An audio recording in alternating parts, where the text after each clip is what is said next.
जय श्री राम। जब हम लोग छोटे छोटे बच्चे थे तो कहानियाँ सुनते थे। कभी दादी नानी कहानियाँ सुनाया करती थी, कभी सुनाती थी हीर रांझा, कभी लैला मजनू।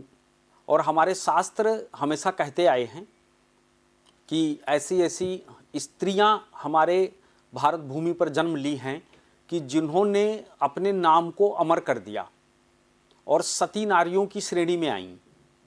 जैसे हम लोग जब हिंदी में पढ़ते थे तो हम लोगों ने ऐसा भी कहानी सुना कि सत्यवती ने जो है अपने पति का प्राण यमराज से वापस ले आई थी। ऐसे बहुत सारी कहानियां हैं, दंत कहानियां हैं जो कि हम लोग सुनते चले आए हैं। और आज लोग ये कहते हैं कि प्यार मोहब्बत ये छलावा है, झूठा है। सर्वप्रथम क्या होता है कि ये झूठा नहीं है, ये सत्यता पर आधारित है।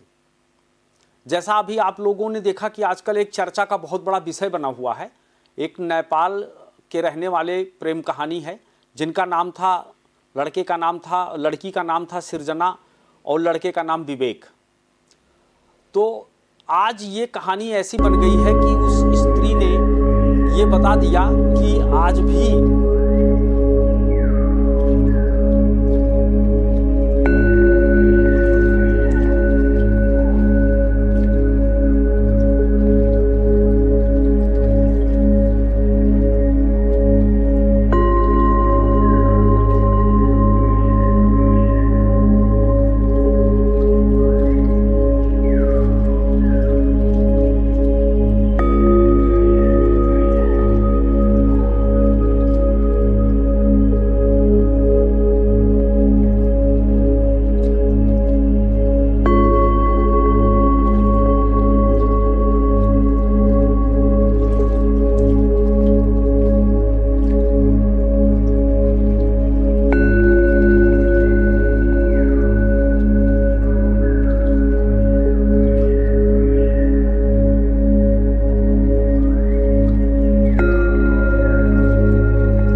नारी कहीं भी किसी भी जगह पे पुरुषों से पीछे नहीं है। और आज भी जो नारी का सम्मान करता है उनके अंदर आज भी वो क्षमता है कि वो भूत भविष्य और वर्तमान को बदल सकती हैं। जैसा कि हम एक ज्योतिषी हैं और अक्सर जब भी हम कुंडली मिलाते हैं तो अक्सर जब लोग आते हैं तो दो चीज़ों की बात करते हैं। सबसे पहला नंबर वो बात ये करते हैं कि क्या आगे संतति इनके जीवन में है, और दूसरी बात करते हैं कि इसका करैक्टर कैसा है। आज हम आपको बता रहे हैं, बात कर रहे हैं इस चीज़ पर लेकर के कि जो हमारा दूसरा भाव होता है वो व्यक्ति का संस्कार होता है। वो चाहे स्त्री का हो या वो पुरुष का हो, संस्कार होता है दूसरा भाव। और संस्कार हमेशा जो व्यक्ति को मिलता है वो अपने परिवार से मिलता है, अपने माता पिता से मिलता है। और जो ये पति पत्नी के रिश्ते होते हैं ये एक जन्म के नहीं कई जन्मों के होते हैं।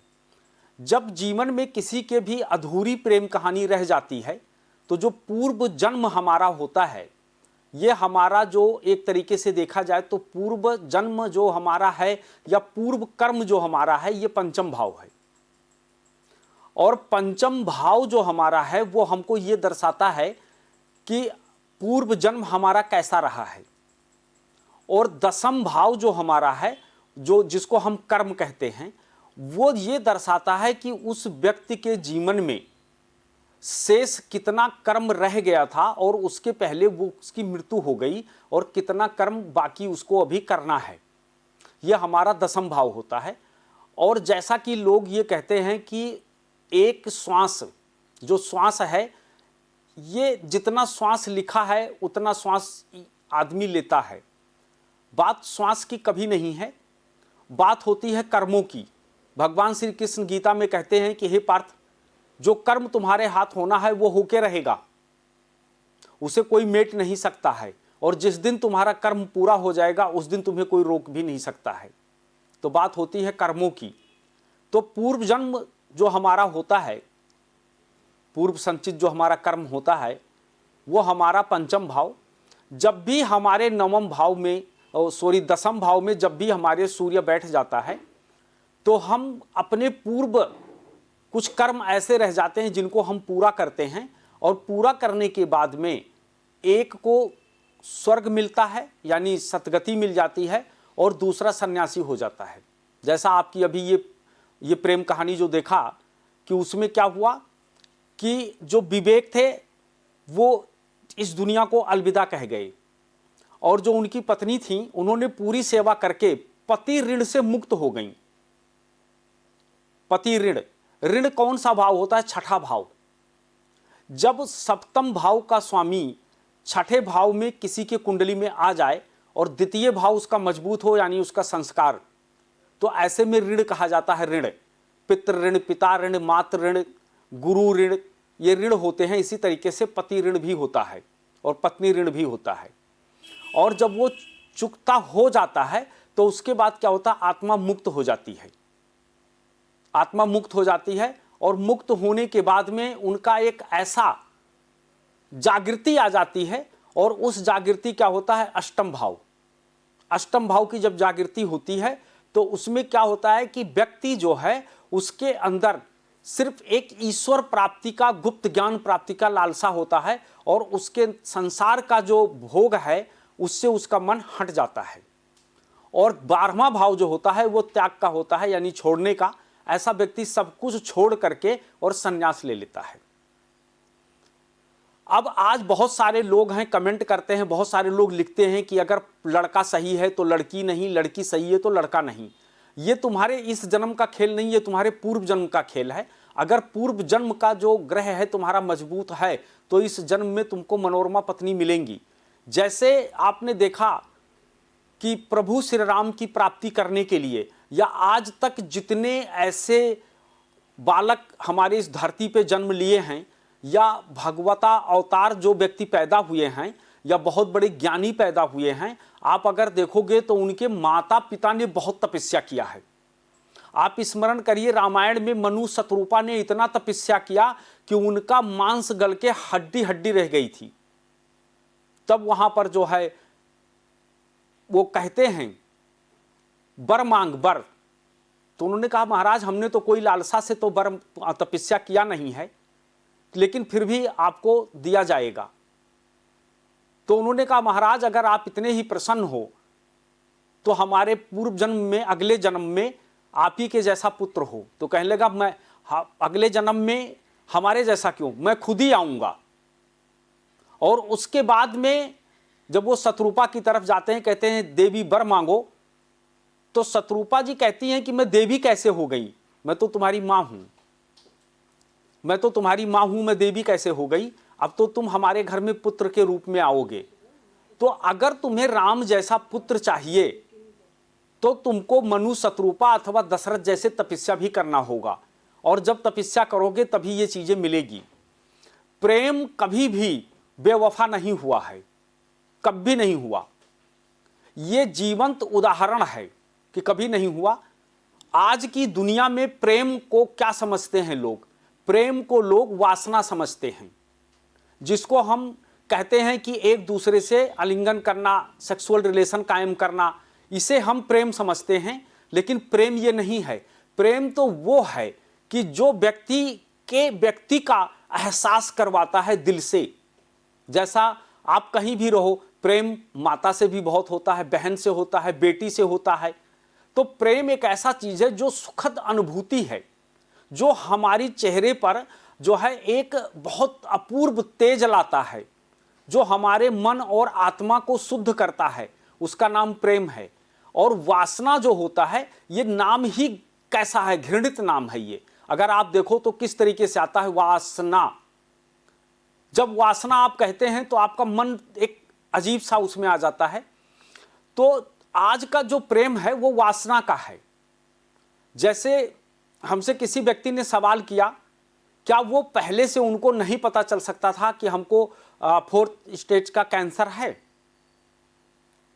जैसे क्या होता है कि व्यक्ति अपने जीवन में जो उसकी बहुत ही अच्छी चीज होती है उसकी केयरिंग नहीं करता व्यक्ति, और जो चीज नश्वर है उसकी लोग केयरिंग करते हैं।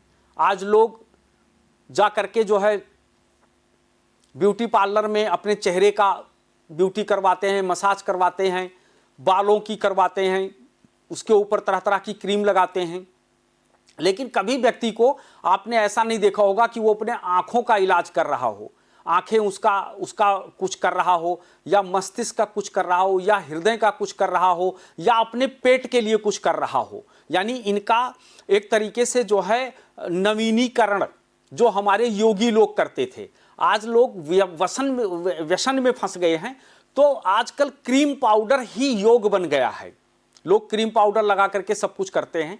तो इस तरीके से क्या होता है कि लोगों का ध्यान उस तरफ आकर्षित नहीं होता है कि हमको अगर सर में दर्द है तो क्यों है, पहला नंबर हम इसका, या हमको पेट में या हमको आंख में है तो हमें इसका कुछ ना कुछ करवाना चाहिए। पहला तो ये होता है। और दूसरा होता है कर्मदंड। जो कर्मदंड है ना, ये कभी भी कट नहीं सकता है। आप जिस कर्म, 2 प्रकार के कर्म होते हैं, एक होता है पूर्व संचित कर्म और एक होता है अभी का कर्म। जैसे अभी हमने कोई गलती करी और हम हाथ जोड़ करके किसी से कह दें कि हमको माफ कर दीजिए, हमसे गलती हुई, तो व्यक्ति माफ कर देगा, तो वो कर्म दंड कट गया, वो दंड नहीं होगा, कट गया। लेकिन हमने गलती भी करी और हम उस चीज को मान नहीं रहे हैं। जैसे हमको किसी ने पूछा कि धर्म क्या है और अधर्म क्या है, तो मैंने उनको 2 शब्दों में कहा कि धर्म जो है वह नाम है जो किसी के किए हुए एहसान को याद रखना, उसे हम धर्म कहते हैं। और किसी के किए हुए एहसान को मैं भूल जाऊं, उससे बड़ा अधर्मी कौन हो सकता है। हमारे ऊपर सबने उपकार किया, मेरे माता पिता, नाना नानी, काका काकी, चाचा चाची, हमारे ऊपर सबने उपकार किया है। इस तरीके से कभी भी आपको अगर मनोरमा पत्नी चाहिए तो दुर्गा सरस्वती में या हमारे वेद पुराणों में ऐसे मंत्र लिखे हैं कि जिन मंत्रों का जाप करना चाहिए। अगर पहले क्या होता था, हम खुद गुरुकुल में पढ़े हुए हैं अयोध्या से, और वहां बहुत बड़ा जो है एक तरीके से डिसिप्लिन होता था, जो कि शनि है, डिसिप्लिन का कारक शनि है, होता था। हम लोग सुबह 4 बजे उठते थे, ब्रह्मचर्य नियम का पालन करते थे। और आज हम शादीशुदा हैं, गृहस्थ हैं। हमको जो पत्नी मिली, मैं अपनी पत्नी को धन्य मानता हूं कि जितना उन्होंने हमको झेला शायद कोई झेल भी नहीं सकता है। बहुत झेला उन्होंने हमको। और आज हम दिल से कहता हूं कि मन से, कर्म से या वचन से अगर मुझे किसी भी प्रकार का मैंने उसको सताया हूं तो हे ईश्वर मुझे माफ कर देना। यह होता है इंसान। क्योंकि मेरी मां 4 साल तक बेड पे पड़ी रहीं और हमारी पत्नी और हमारी दोनों बेटियों ने उनकी इतनी सेवा करी, इतनी सेवा करी कि वो उनसे मतलब उन्होंने अपने सास ऋण से मुक्त हो गई। तो अगर आपको अच्छी, जैसे पहले प्रेम और वासना, ये दोनों चीजों को समझो, इनकी परिभाषा को जानो कि तुम अगर किसी भी लड़की के पास गए हो तो प्रेम से गए हो या वासना से गए हो, उसके शरीर से प्रेम करते हो या उसके हृदय से। अगर उसके हृदय से प्रेम है तो उसकी अच्छी बातें भी तुमको बुरी लगेगी, लड़ोगे, झगड़ोगे, बहुत लड़ाइयां होंगी, लेकिन प्यार 10 मिनट के बाद आपको याद आएगा कि पता नहीं कहां चली गई, चलो हम उसको फोन करते हैं।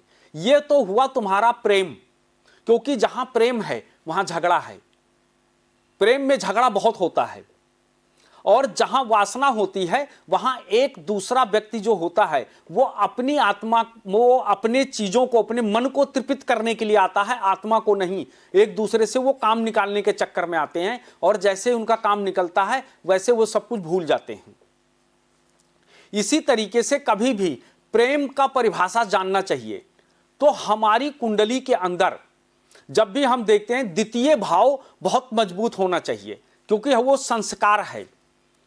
और कभी आपने देखा कि हमारा जो चतुर्थ भाव होता है वो हमारे माँ का होता है, हमारे सुख का होता है। और चतुर्थ भाव जो सुख हमको मां से मिलता है वो शायद किसी से नहीं मिल पाता है। अगर आपका सप्तम भाव का स्वामी, जो सप्तम भाव आपका पत्नी का भाव है, अगर वो चतुर्थ भाव में बैठा हो तो ऐसी पत्नी मिलेगी जो आपकी मां की तरह केयरिंग करेगी और आपका सदैव ध्यान रखेगी।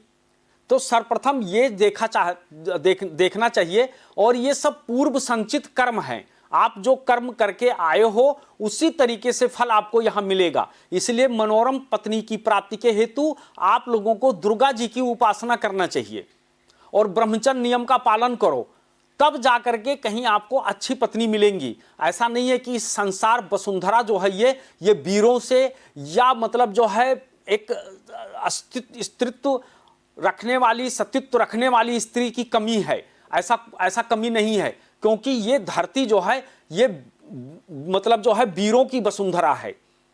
इसको भोग वसुंधरा कहा गया है कि यहाँ पर जो है वीर लोग इनकी भोग करते हैं और अंत में जो है वो स्वर्गलोक को प्राप्त हो जाते हैं।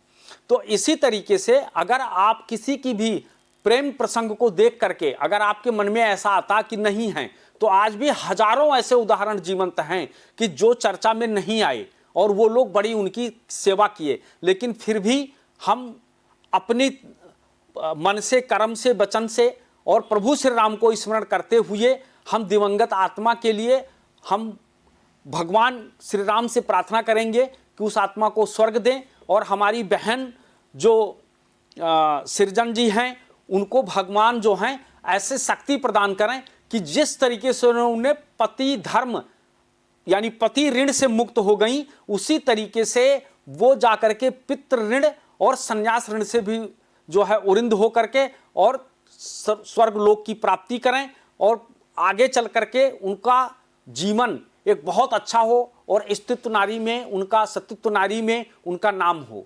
जय श्री राम, हर हर महादेव, जय मां विंध्यवासिनी।